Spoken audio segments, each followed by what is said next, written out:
10 മാർക്കാണ് കോൺസ്റ്റിറ്റ്യൂഷനും സിവിക്സും ഈ രണ്ട് ഭാഗത്തു നിന്നും ഡിഗ്രി ലെവൽ പ്രിലിംസ് പരീക്ഷയിൽ വരാൻ പോകുന്നത്.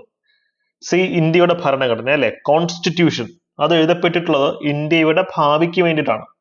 അതുപോലെ തന്നെ നിങ്ങളുടെ ഭാവി സേഫ് ആവണമെങ്കിൽ ഈ ഭരണഘടന പഠിച്ചേ പറ്റൂ. കാര്യം നേരത്തെ പറഞ്ഞതുപോലെ 10 മാർക്കിന്റെ ടോപ്പിക് ഇതുമായി ബന്ധപ്പെട്ടതാണ്. മറ്റൊരു കാര്യം നിങ്ങൾക്ക് അറിയാം, ആർട്ടിക്കിൾ 14, ഭരണഘടനയിലെ ആർട്ടിക്കിൾ 16, ഈ ആർട്ടിക്കിളാണ് നമുക്ക് എല്ലാവർക്കും പബ്ലിക് എംപ്ലോയ്മെന്റ്, ഗവൺമെന്റ് ജോലിക്ക് വേണ്ടി ഈക്വൽ ഓപ്പർച്യൂണിറ്റി തന്ന ആർട്ടിക്കിൾ. ഇതില്ലായിരുന്നെങ്കിൽ നമുക്ക് ഇനി പരീക്ഷ എഴുതാൻ പോലും ഒക്കില്ല. ബ്രിട്ടീഷുകാരുടെ കാലത്താണെങ്കിൽ കൈ കാശുള്ള ജന്മിമാർക്കൊക്കെ ആയിരുന്നു കൂടുതലും ഗവൺമെന്റ് സർവീസിലേക്ക് വരാൻ പറ്റിയിരുന്നത്. സ്റ്റാറ്റ്യൂട്ടറി സിവിൽ സർവീസ് എന്നൊക്കെ പറയുന്ന കോൺസെപ്റ്റ് ഉണ്ട്. അതൊക്കെ അവിടെ നിൽക്കട്ടെ. ആർട്ടിക്കിൾ 21, ജീവിക്കാനുള്ള അവകാശം. ഈ ആർട്ടിക്കിൾ ഉള്ളത് കൊണ്ടാണ് നമുക്ക് ഇങ്ങനെ ജീവിച്ചിരിക്കാൻ പറ്റുന്നത്. അല്ലെങ്കിൽ നമ്മുടെ ലൈഫിന് ഒരു ഗ്യാരണ്ടി ഇല്ല. അപ്പൊ ഇത്രയും ഇമ്പോർട്ടന്റ് ആണ് കോൺസ്റ്റിറ്റ്യൂഷൻ എന്ന് പറയുന്നത് പരീക്ഷയ്ക്കും നമ്മുടെ ജീവിതത്തിനും. അപ്പൊ നിങ്ങൾ ചോദിക്കും, ഈ ആർട്ടിക്കിൾ 21 അണ്ടറിൽ തന്നെ, അല്ലെങ്കിൽ റൈറ്റ് ടു ലൈഫ് അല്ലെ, ജീവിക്കാനുള്ള ഈ അവകാശത്തിന്റെ ഉള്ളിൽ തന്നെയാണ് ഉറങ്ങാനുള്ള അവകാശം, റൈറ്റ് ടു സ്ലീപ്പ്, അതിനെ പറ്റിയും പറയുന്നത്. പക്ഷെ ഒരു PSC വിദ്യാർത്ഥി എന്നുള്ള രീതിയിൽ മെയ് 2 പ്രിലിംസ് വരുന്നു എന്നുള്ള കാര്യം കൂടെ പരിഗണിക്കുന്നതുകൊണ്ട് നിങ്ങൾ ഉറക്കമൊക്കെ കുറച്ച് കുറയ്ക്കുക. നിങ്ങളുടെ ആ ഒരു മൗലിക അവകാശം നിങ്ങൾ സ്വയം ലംഘിക്കുക. നന്നായിട്ട് തന്നെ എക്സാംസിന് വേണ്ടി പഠിക്കുക കേട്ടോ. അപ്പൊ ഇന്നത്തെ ഈ ഒരു ക്ലാസ്സിൽ സിവിക്സ് പ്ലസ് പൊളിറ്റി 10 മാർക്കിന്റെ ഈ ടോപ്പിക്കിൽ നിന്നും നിങ്ങൾ മസ്റ്റായി പഠിച്ചിരിക്കേണ്ട ഹോട്ട് ടോപ്പിക്. കാര്യം സിലബസിനെ മൊത്തത്തിൽ പഠിക്കാനുള്ള സമയം നിങ്ങൾക്ക് ആർക്കുമില്ല. ഹോട്ട് ടോപ്പിക്സ് പഠിക്കുകയാണ് ചെയ്യേണ്ടത്. നേരത്തെ പഠിച്ചു തുടങ്ങിയ ആൾക്കാർ കുഴപ്പമില്ല, എല്ലാം സേഫ് ആണ്. പക്ഷെ ഇനി പഠിച്ചു തുടങ്ങുന്ന ആൾക്കാരുണ്ടെങ്കിൽ ഫൈനൽ റിവിഷൻ നടത്താൻ പോകുമ്പോൾ നിങ്ങൾ ഹോട്ട് ടോപ്പിക്സ് വെച്ച് തന്നെ പഠിച്ചു മുന്നേറുക. ആ ഹോട്ട് ടോപ്പിക്സ് ഏതൊക്കെയാണെന്ന് ഞാൻ ഇന്നത്തെ ക്ലാസ്സിൽ പറയാം. സെൽഫ് സ്റ്റഡി നടത്തുന്ന വിദ്യാർത്ഥികളാണെങ്കിൽ ഈ ഹോട്ട് ടോപ്പിക്സിന് മുൻതൂക്കം കൊടുത്ത് തന്നെ പഠിക്കുക. പെട്ടെന്ന് പഠിച്ചു തീർക്കാൻ പറ്റും. റിവിഷനും പ്രോപ്പറായിട്ട് നടത്താൻ പറ്റും. ഞങ്ങൾ ഇപ്പോൾ സ്റ്റാർട്ട് ചെയ്തിട്ടുള്ള ക്രാഷ് ബാച്ചിലും ഈ ഹോട്ട് ടോപ്പിക്സിന് മുൻതൂക്കം കൊടുത്തുകൊണ്ട് നിങ്ങൾക്ക് പ്രിലിംസ് പരീക്ഷ അനായാസം ജയിച്ചു കയറാനുള്ള ഒരു സ്റ്റഡി പ്ലാൻ അവിടെ സെറ്റ് ചെയ്തിട്ടുള്ളത്.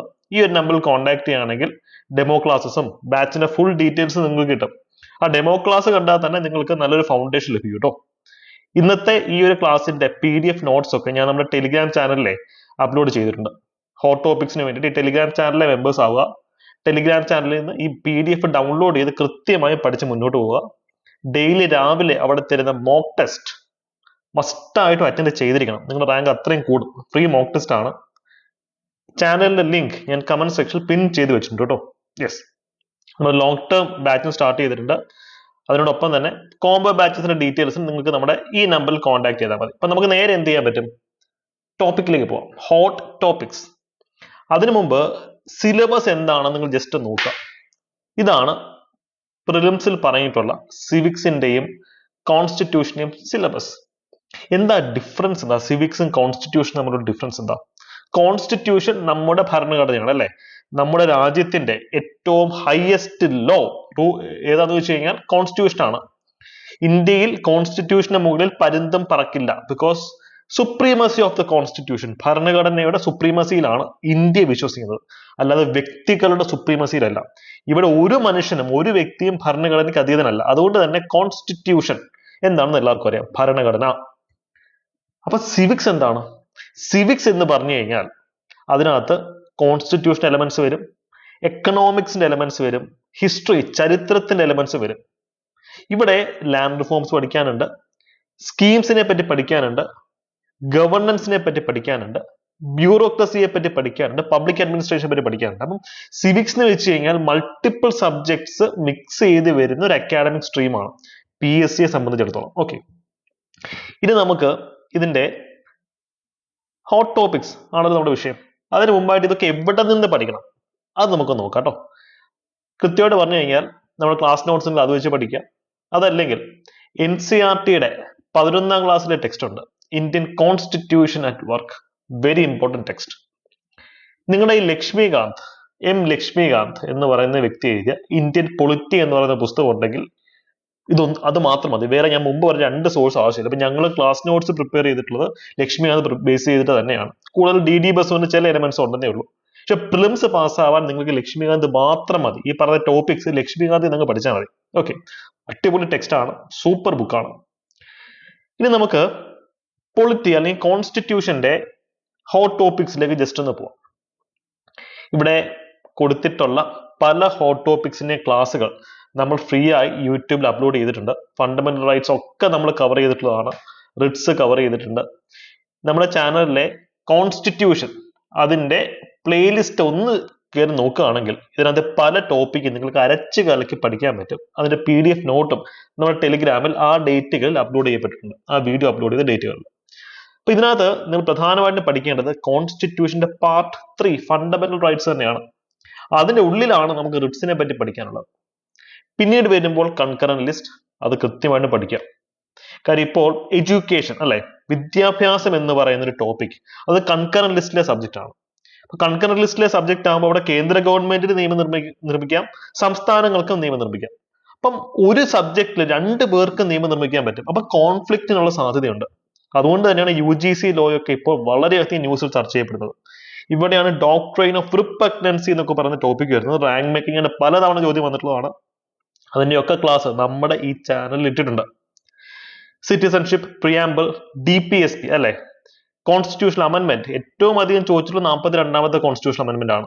പിന്നീട് 86th എല്ലാവർക്കും അറിയാം കോൺസ്റ്റിറ്റ്യൂഷണൽ അമെന്റ്മെന്റ് എന്താണെന്നുള്ളത്. കമന്റ് സെക്ഷനിൽ പറഞ്ഞു എന്താണ് 86th കോൺസ്റ്റിറ്റ്യൂഷണൽ അമെന്റ്മെന്റ് എന്നുള്ളത്. 42nd അമെന്റ്മെന്റിനെ നമ്മൾ വിളിക്കുന്നത് തന്നെ മിനി കോൺസ്റ്റിറ്റ്യൂഷൻ എന്നാണ്. ഇത് തന്നെ ചെറിയൊരു കോൺസ്റ്റിറ്റ്യൂഷൻ ആണ് അല്ലെ.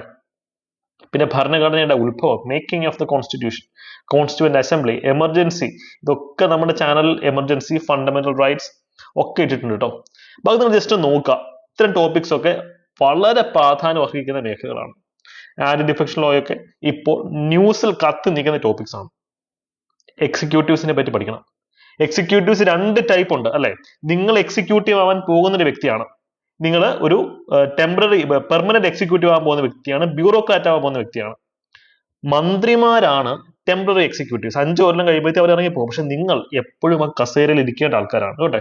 അതുകൊണ്ട് തന്നെ പാർട്ടീസൺഷിപ്പ് ഇല്ല, അതായത് കക്ഷിഭേദമില്ലാതെ വരുന്ന എല്ലാ ഗവൺമെന്റിനെയും ജനങ്ങളെയും സേവിക്കാനുള്ള ഉത്തരവാദിത്തമാണ് നിങ്ങൾക്കുള്ളത്.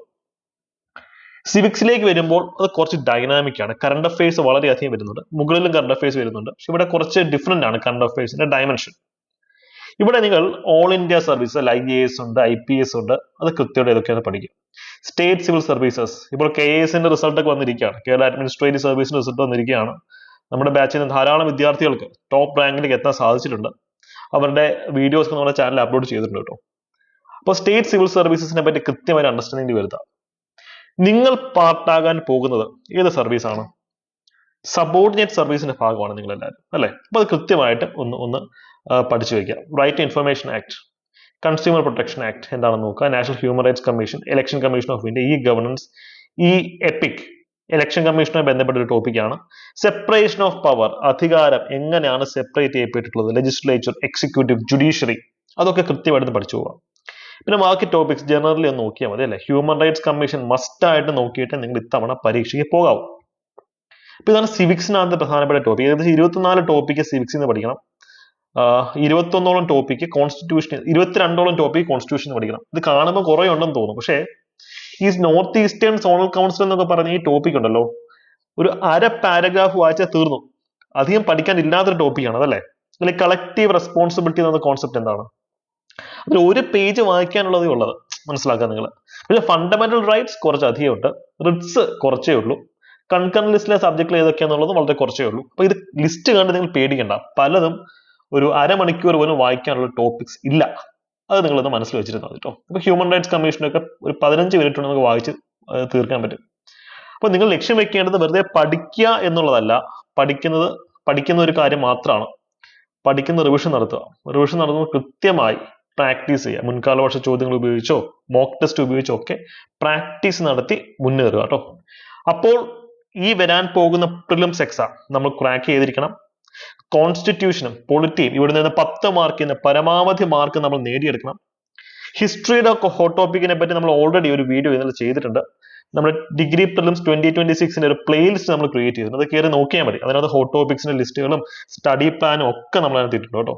അപ്പൊ നന്നായിട്ട് തന്നെ പഠിക്കുക. അപ്പം ഈ പരീക്ഷ ജയിക്കും എന്ന് ദൃഢനിശ്ചയം എടുത്തിട്ടുള്ള ആൾക്കാർ കമന്റ് സെക്ഷനിൽ വിൻ എന്ന് കമന്റ് ചെയ്യുക. വിൻ എന്ന് നിങ്ങൾ കമന്റ് ചെയ്യുക. ഈ ഒരു വീഡിയോ നിങ്ങളുടെ സുഹൃത്തിനും ഷെയർ ചെയ്ത് കൊടുക്കുക കേട്ടോ. All the best.